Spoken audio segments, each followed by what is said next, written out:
13 তারিখে যে বৈঠকটা হলো না, এই বৈঠকের পর যে যৌথ যে ঘোষণাটা আসছে, বিবৃতিটা আসছে, আমার কাছে মনে হয়েছে এটা খুবই অস্পষ্ট এবং ডিপ্লোম্যাটিক ওয়ার্ডস দিয়ে মানে তৈরি করা একটা বিবৃতি।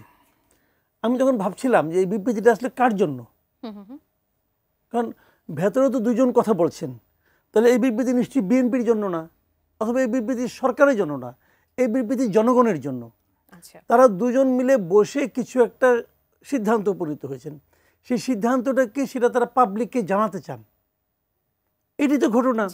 তো এইটা যে বিবৃতিটা দেওয়া হয়েছে, এই বিবৃতি দেখা পাবলিক কিছুই বুঝবে না, পাবলিক কনফিউজড হবে, জাস্ট কনফিউজড হবে। দেখেন বিবৃতিটাকে আমি আপনাকে পড়েই শুনি, আবার আমার কাছে আসি না, যে সব প্রস্তুতি সম্পন্ন। প্রথমে বলছে যে প্রধান উপদেষ্টা বলেন তিনি আগামী বছরের এপ্রিলের প্রথমার্ধের মধ্যে নির্বাচন অনুষ্ঠানের ঘোষণা দিয়েছেন। উনি কিন্তু ঘোষণা দিয়েছেন, উনি কিন্তু ঘোষণা প্রত্যাহার করেন নাই।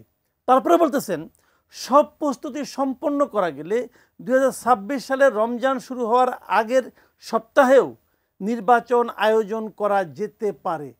সব প্রস্তুতি, সব মানে কি, সব যত প্রস্তুতি আছে সবগুলি উনি সম্পন্ন যদি করতে পারেন, তাহলেও ফেব্রুয়ারিতে নির্বাচন হবে, কোনো গ্যারান্টি নাই কিন্তু। মাঠের অলরাউন্ডার আমি, আর ঘরের allrounder Tylox. Tylox toilet cleaner, clean মানেই টাইলক্স।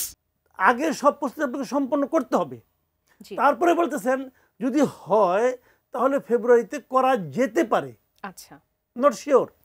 তারপরের বাক্যটা হলো সেক্ষেত্রে, ওখানে আবার শর্ত আছে, সেক্ষেত্রে সেই সময়ের মধ্যে সংস্কার ও বিচার বিষয়ে পর্যাপ্ত অগ্রগতি অর্জন করা প্রয়োজন হবে। প্রত্যেকটা বাক্য কিন্তু আপনার অনিশ্চিত, মানে কোনো ক্লিয়ার কিছু নাই কিন্তু। তো এত আনক্লিয়ার, এত কনফিউজিং সেন্টেন্স ওরা ব্যবহার করছেন কার জন্য? আমাদের মতো অশিক্ষিত পাবলিকের জন্য। আমরা এটা পড়ছি আর হতাশ হয়েছি। আমরা বুদ্ধি কম, বিএনপির মাথায় অনেক বুদ্ধি। বিএনপি ওই দিন থেকে ঈদের আনন্দ আরম্ভ করছে। বিএনপির ওখানে যে বসেছিলেন আমির হোসেন মাহমুদ চৌধুরী, খুবই সিনিয়র লিডার, উনি বলে বসলেন আমরা সম্পূর্ণ সন্তুষ্ট। মানে সন্তুষ্ট শেষ নাই, সম্পূর্ণ সন্তুষ্ট তারা। এখানেও ঢাকায়ও দেখলাম সবাই সন্তুষ্ট। সন্তুষ্ট কিসের উপর নির্ভর, আমি এটি জানতে চাচ্ছি, ওনারা সন্তুষ্ট কিসের উপর? এটা কি ভুল, মানে বিষয়টা কি ভুল মেসেজটা তাদের কাছে পৌঁছালো? না, তা না, ভুল ভাবলেন না, তা ভুল ভাবে নাই ভাই। আমি আপনি পাবলিক ভোট দেই, ভোটটা কাদেরকে দেই? ওনাদেরকে দেই। তো ওনারা আমাদের যে কম বুদ্ধিমান, এটা আপনি বিশ্বাস করেন? আমি বিশ্বাস করি না।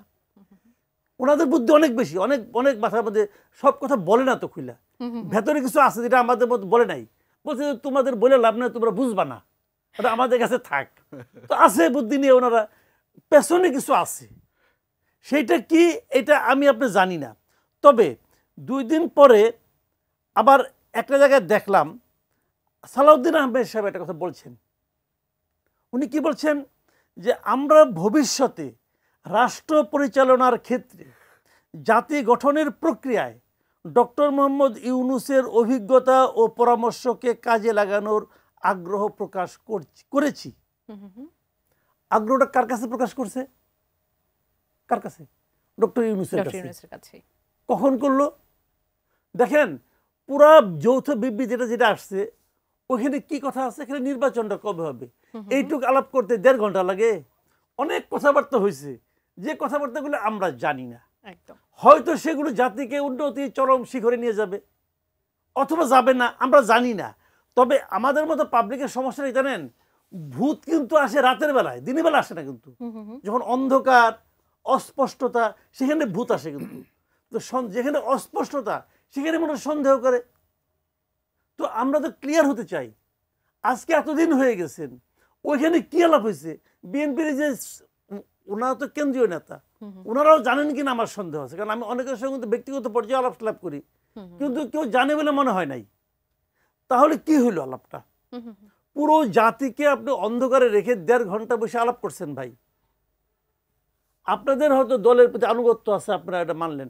আমার তো কোনো দলমল নাই, আমি তো পাবলিক। আমি কিন্তু ভাই সন্দেহ করতে চাই, এবং সন্দেহ করাটাই আমার কাজ। আমি সেই জায়গায় প্রশ্নটা করছি, আপনি কি আলাপ করছেন?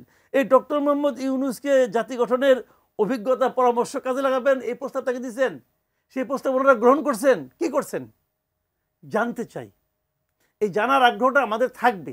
যতদিন পর্যন্ত উত্তর না পাবো ততদিন পর্যন্ত এই জানতে চাওয়ার সঙ্গে আরো অনেক শাখা প্রশাখা কিন্তু গজাবে। একদম। এখন কি কারণে খুশি হন ওইটুক কথা কিন্তু আমারে বললে আমি খুশি হইতাম না, তো ওনারা খুশি হয়েছে কে? ভিতরে কিছু আছে।